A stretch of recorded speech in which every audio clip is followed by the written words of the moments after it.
What's going on, ladies, gentlemen? My name is Q, and I'm going to give you an engineer's perspective on the 2025 Lexus ES350. So the ES is going to be Lexus's mid-size sedan, not to be confused with the GS's, no longer with us. So we have the IS, which slots beneath it, which is kind of tiny on the inside. This is going to fix that. And then we have the LS, which is going to be the executive sedan.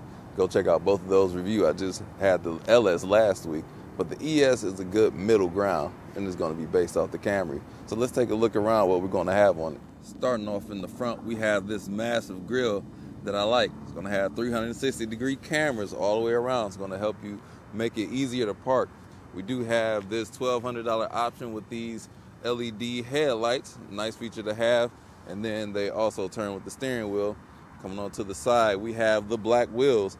This is the F Sport package, not to be confused with the F Design. This is the F Sport handling package. So it is going to have adaptive suspension and is going to just handle different than the regular ES. And then the ES comes in the 250 shade, which also can have all-wheel drive. This 350 only has front-wheel drive for whatever reason. They didn't put all-wheel drive on these. 8-speed transmission. And we're going to have the dual exit exhaust in the rear. And this color is nice burgundy. It's called Matador Red. And it's going to average 22 miles in the city, 32 on the highway. I've been averaging about 30 in my week with the ES. With the F Sport package, you're going to see things like black mirrors, black trim along the bottom, got a black spoiler. Everything's just blacked out, even the wheels. The total weight's going to be about 3,600 pounds, closer to 3,700 pounds. So not a featherweight, but it's not a heavyweight as well. So let's go ahead and check out the trunk. The trunk is going to be power opening, power closing. They do have an option, which I'm going to demonstrate here, which it always shows out for the camera. You can kick your foot up underneath, and it's going to pop the trunk for you. Came in handy, worked perfectly that time. Nice deep trunk in here. It's actually going to be probably bigger than the LS, because that's for the rear seat comfort. But we have this Lexus carpet mat down here. Nice spacious trunk. And then another thing about the trunk, it sucks from the inside. When you press the button, it won't close, but you have to get yourself out the car, press the button to close. Now let's get on in to the rear. Your space in the rear seat is going to be excellent. Notice we got a moon roof, no panel roof back here. Nice amount of room back here. Got about 2 inches in front of us, sitting behind myself. I'm 6 feet. No heated seats in the rear, but we do have a couple of outlets back there. Do have a DC outlet and USB-C, 2 of them. Nice firm seats in the rear. The middle seat is a little bit on the narrow side. I do like the contrast, and we have white leather in this one, which is a nice feature to this F Sport package. And then the middle is a black seat, which is going to be an armrest, cup holders. You know what goes in these middle seats by now. 2 more cup holders. In the front, we're going to spend most of your time at being a driver of one of these. Going to be greeted by nice material everywhere, just galore in this whole cabin. But let me start off with this door. Soft touch leather here, leather wrapped everything, minus this little part right here. It's about to be the only hard plastic that I have seen. 3 settings for the memory seats. Nice design where the window switches are, mirrors. And then the seats, like I said, these are the white seats. F Sport embossed in the headrest. This is a nice seat, very soft, very supple, heated, ventilated leather. I like the two-tone of black and white. This is very soft leather. The back is firm, but the front is soft. We even got a white leather armrest in there, but let's get on in. This is the trunk switch where I mentioned you can open the trunk, but not close it from the inside. So if you goof up and press that, then you got to get out and close it yourself. The steering column, that's going to be manually powered, up, down, in and out, telescopic tilting. The materials in here is high quality as well. We got a piece of aluminum going across the dash. Very well put together, elegant design up in here, yet simplistic. Let me show you. We do have this 12-inch infotainment screen, which is optional. It can come with the 8-inch for lower trims. We do have switch gear everywhere for the HVAC controls. It's nice and simplistic, and I like it. A lot of manufacturers need to take note. This is a classic person's car. Got radio, media, seat buttons. The heated seat switch wizardry down here. So it's automatic, so when the seats get hot enough, the temperature gets to the cabin's desired selected temperature, it'll dial back and even turn off. Same goes with the steering wheel, and these are ventilated as well. Hiding over here, we got USB-A and USB-C, couple cup holders, wireless charger. This actually works quite well, and I thought my phone would just slide all around. It just doesn't. This is a rubber pad. A lot of the chargers in here got 2 more chargers, 2 USB-Cs, and a DC outlet down there. Felt line center console. Something cool that this does, when you start going around into the options menu, that bezel in the middle is going to move on over to the side. The infotainment screen, the graphics are great. The refresh rate is kind of slow, moving around. It's actually showing off for the camera. It's been seamless until now. The only downgrade I have to add about it or say about it, sometimes the audio gets choppy. I heard it on multiple different days over the past week. It's a slight annoyance. So one thing that I had to note about the ES, which I don't notice about a lot of cars on the market, you sit very low, like sunken in a submarine. Like, this is one of the only cars where I had to lift my seat up to get to the desired position. So let me show you how low I would normally sit. Like, I'm way down here and the dash is kind of high. So I had to raise myself up. Thankfully got these memory seats to get me back to my desired position. But this car sits low. And that's awesome for driving positions. It just feels better to me that way as opposed to sitting up high. So it feels like you're not sitting in the car. You really feel like you're sitting in the car, which adds for added driving pleasure. Speaking of driving pleasure, let's drive it and get our pleasures. Before we hit the road, show y'all the automatic start. It doesn't have a button on here to like lock and remote start. So what you do, lock once, lock twice. On the third time, you press it and hold it, and then you'll see a sequence with the headlights, and then it'll automatic start. Trying to demonstrate the remote start feature. Tried it 5 times, it won't work, but it is what it is. It worked every time I was at home. Maybe it's because I don't know why it's not working, but to the driving portion.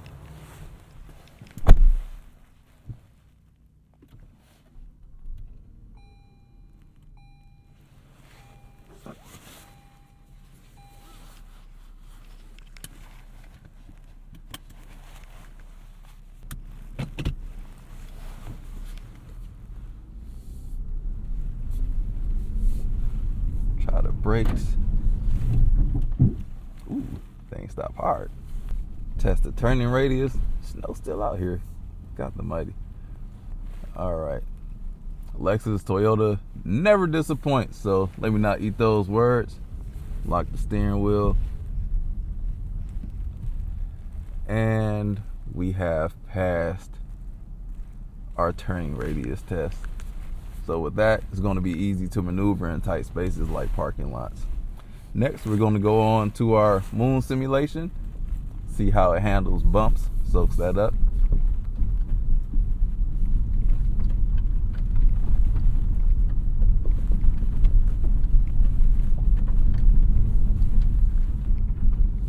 Dampening on here is quite nice. They fill some of these potholes too.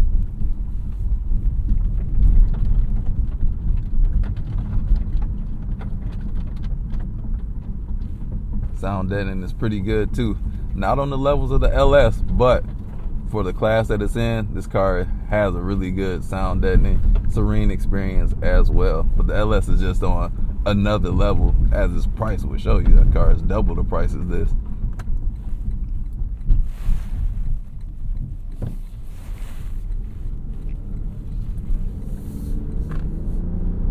We have a V6 in here, so we got some grunt.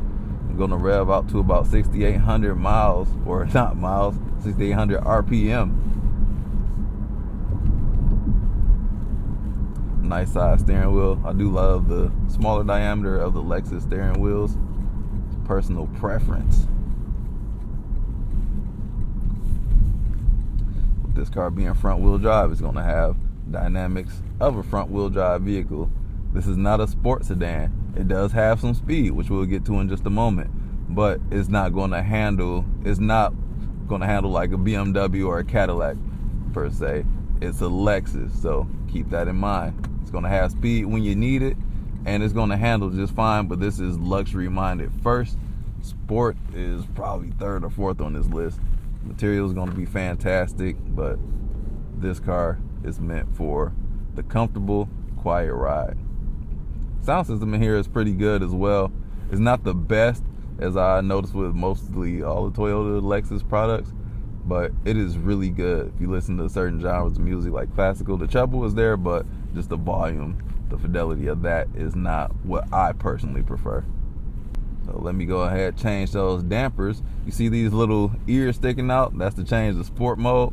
So flick it up to sport. Does it have a sport plus mode? Yes, it does.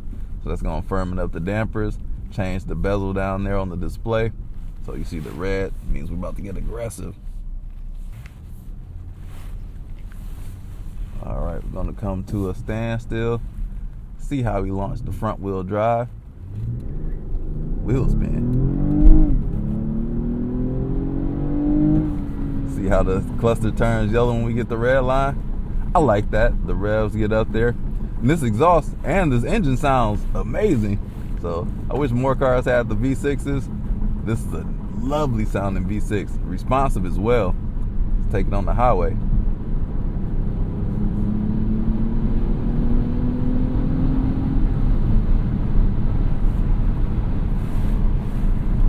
Peak horsepower is going to be around 6,600 RPM and the torque around 4,700 RPM. So it has a nice, robust power range. Listen at it. Now let's test out the cruise control, lane keep assist and things of that nature. Will it hold the line for us? Does it do that lane keep assist? Yes, it does. You just activate the button, it'll hold the line. You're going to have to keep your hands on the steering wheel. And let me change my following distance to closer, because this is very conservative, and increase my speed. See what it does. It's told me to keep my hands on the steering wheel. It's keeping the line pretty well. Let me get behind slower traffic, see how it slows down. So I got this set to 80. Letting off the accelerator. That's all I want to see. I hate for a car with automatic cruise control just to slam on the brakes. Just ease off the accelerator so you don't confuse the people behind me. That's really good here. And let me go around these people. Oh, it's going up to speed quickly. All right, saw that opening. This is nice. So to come from sport mode, you're going to want to press this button here. That's going to be the normal / custom mode. Press it once, normal, press it again, custom mode, which you can configure in the system. Like I say it in all of my Lexus videos, Toyota. Some of the things you have to set up in the cluster, but I'm not gonna go over all that in this video. So you gotta set that up through the infotainment system, which is great. But some of the other features you gotta set up through the cluster, like the lane keep assist and all those things. I don't like that. It does have it where you can make CarPlay full size, full screen. Or you can have the native home screen on here on the side so you can get to your features quickly. Gotta like that about it. Because if you don't have that, you would have to go to the home screen of CarPlay and just go to Lexus. It'll take you back to the native screen. So now we're gonna see what the handling is about. Let me crank it back up to Sport Plus. That's where we're gonna have the most aggressive setting for these dampers and acceleration as well. Gonna let them go. Oh man, we would get behind the truck with all the mattresses on there. Boo.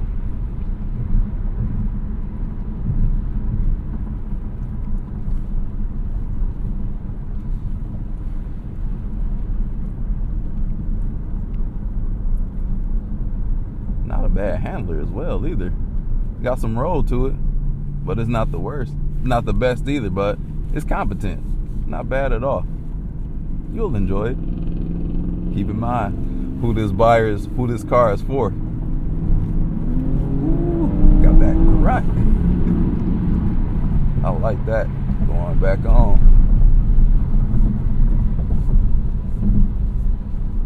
Slow out a little bit. Take the curve. Going over lines. Throaty V6. Toyota makes a great V6. Gonna be sad to see it go. Hope it doesn't go away, but y'all know how things are, downsizing. So, the intended buyers. Who is this car for? Who are the competitors? So we're gonna have cars like, the GS was one of them, which is, I can see why they canceled the GS. They're in the same class. One was rear wheel drive, one is front wheel drive base, but you can't get this in all wheel drive with the 4-cylinder variant. But this is going to go against, what do we got from Acura? The TLX.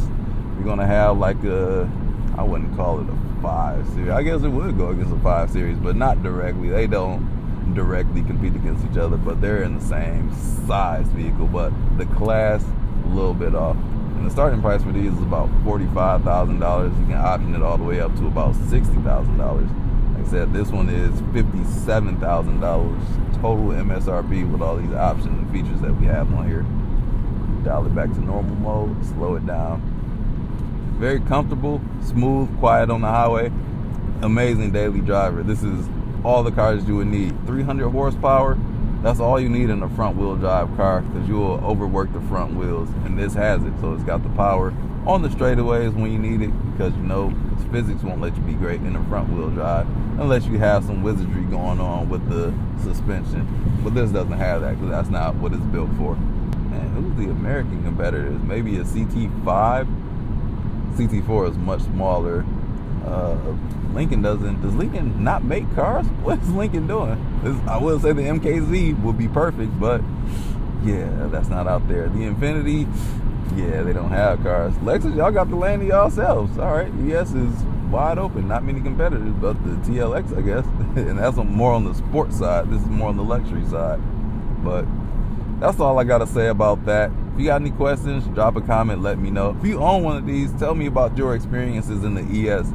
350, 250, I don't care. Or even the hybrid. This does has a hybrid version as well. So I want to hear about all of those. So that being said, thank you all for watching. Y'all make sure y'all drive safe. And I will catch you all in the next video. Peace out. Keep running into these Siennas. And my God, do you know you're on the highway? You're on the highway. Yes, you are. All right, y'all. Take it easy.